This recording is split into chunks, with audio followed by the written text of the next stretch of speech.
لہجے اخلاق یہ آپ کے لفظوں سے بھی زیادہ اثر بعض اوقات رکھتے ہیں۔ کسی نے کہا تھا کہ میرے لہجے میں غرور آیا تھا، اس کو حق تھا کہ شکایت کرتا تھا۔ میرے لہجے میں کچھ ایسا کہ جس پہ وہ بیچارہ پریشان ہو گیا، اب اس کا حق بنتا تھا وہ اس پہ شکایت کرتا۔ تو میرے عزیز، آپ بات کو یاد رکھیں گے کہ جو اخلاق ہے، آپ کا جو اخلاق ہے، جو آپ کا کردار ہے، وہ اپنی ایک خوبصورتی رکھتا ہے۔ اس لیے میرے نبی پاک صلی اللہ تعالیٰ علیہ وآلہ وسلم نے فرمایا تم میں کامل مومن وہ ہے جس کا اخلاق زیادہ اچھا ہے۔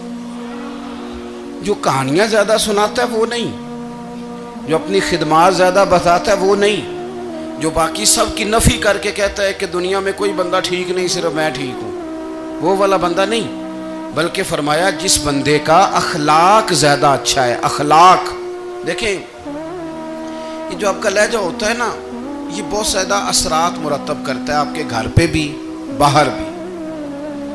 آپ اگر اپنی گفتگو میں باڈی لینگویج کو تھوڑا سا اچھا رکھیں، کچھ لوگ ایسے ہوتے ہیں جو بات بڑی صحیح کرتے ہیں پر کچھ زیادہ ہی باتیں کرتے ہیں، تو وہ زیادہ باتیں کرنے کی وجہ سے ان کی جو صحیح باتیں ہوتی ہیں ان کا بھی وزن خراب ہو جاتا ہے، کیونکہ وہ زیادہ باتیں کرتے ہیں، ہر وقت بولتے ہیں، ہر وقت بات کرتے ہیں، تو جب وہ ٹھیک بات بھی کر رہے ہوں تب بھی ان کی بات کا لوگ اثر قبول نہیں کرتے۔ لیکن اگر ان کا لہجہ باوقار ہو، بات وہ تھوڑی کریں پر جتنی کریں ذرا سونی کر کے کریں، گفتگو میں خود بخود اثر پیدا ہو جائے گا، بات اچھی لگے گی۔ اخلاقی رویے اگر لوگوں کے زیادہ اچھے ہو جائیں، ایک تو مسکرانے کا بل کوئی نہیں آتا، اس کے پیسے کوئی نہیں لگتے، اور یہ بھی شکر ہے ابھی تک اس پر ٹیکس بھی کوئی نہیں، یہ بھی مقام تشکر ہے۔ تو اگر آپ بات کریں اور اس میں تھوڑی سی مٹھاس پیدا کر لیں، آپ تھوڑی سی بات میں نا مٹھاس، میرے ایک کلاس فیلو ہیں تو وہ تقریر کر رہے تھے اور میں سن رہا تھا، تو مجھے بعد میں کہنے لگے آپ تبصرہ کریں میں نے کیسی تقریر کی ہے۔ یہ ہوتا ہے نا جی، بعض اوقات دوست بیٹھتے ہیں بے تکلف تو کئی دفعہ کچھ باتیں ایسی ایک دوسرے کے ساتھ کرتے ہیں، تو مجھے کہنے لگے آپ بتائیں کہ میں بات کر رہا تھا تو کیسی تھی؟ تو میں نے کہا جب آپ بات کر رہے تھے تو میں ڈر رہا تھا، مجھے لگ رہا تھا کہیں آپ لڑ نہ پڑیں۔ بھئی آپ اطمینان سے بات کریں، آپ تسلی سے بات کریں، آپ خندہ پیشانی کے ساتھ بات کریں۔ میرے نبی پاک صلی اللہ تعالیٰ علیہ وسلم نے فرمایا، مسلم شریف کی حدیث ہے، حضور فرماتے ہیں نیکی کو کبھی چھوٹا نہیں سمجھنا،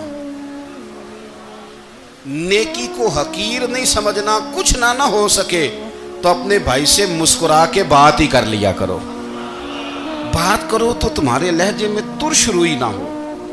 بعض اوقات آپ تلخ بات کرتے ہیں، آپ کا لہجہ تلخ ہوتا ہے تو آپ کی صحیح بات بھی قبول نہیں کی جاتی، لیکن اگر آپ کے لہجے میں مسکراہٹ ہو، آپ کے لہجے کے اندر خوبصورتی ہو، تو آپ کے اپنے بھی، آپ کے بیگانے بھی، سب کے سب آپ کی بات کو تسلی کے ساتھ سمجھنا وہ گوارا کریں گے۔ اسی طریقے سے ہمارا دل کرتا ہے کہ لوگ ہماری بات سنیں، ہمارے گرویدہ ہوں، ہم جو پیغام دینا چاہتے ہیں وہ پیغام لوگ اچھے طریقے سے قبول کریں، اس پر لوگوں کی توجہ زیادہ ہو، یہ ہمارا شوق ہوتا ہے۔ اور دنیا میں اب تو فیمس ہونے کا شوق بڑا بڑھ گیا ہے، اب بڑا بڑھ گیا ہے۔ اب تو لوگوں کو نا شاید لوگ مقبولیت اسی کا نام لیتے ہیں کہ میرے اتنے لائکس ہیں، اتنے فالور ہیں، اتنے سارے لوگ ہیں تو شاید میں بڑا مقبول ہوں۔ یاد رکھنا، قابلیت سے زیادہ قبولیت ضروری ہوتی ہے۔ فالور کیا کریں گے اگر رب بھی راضی نہ ہوا تو؟ لائکس کیا کریں گے؟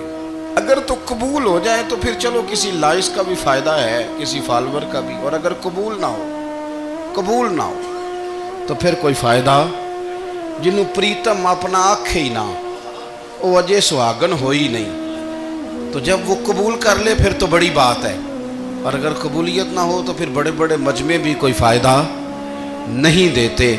ہماری خواہش ہوتی ہے کہ لوگ ہمیں جانیں، لوگ ہمیں پہچانیں، ہمارا بڑا نام ہو، ہمارا بڑا ذکر ہو، ہمارے بڑے تذکرے ہوں۔ تو میرے نبی پاک صلی اللہ تعالیٰ علیہ وسلم نے ارشاد فرمایا، حضرت ابو ہریرہ رضی اللہ تعالیٰ عنہ روایت کرتے ہیں،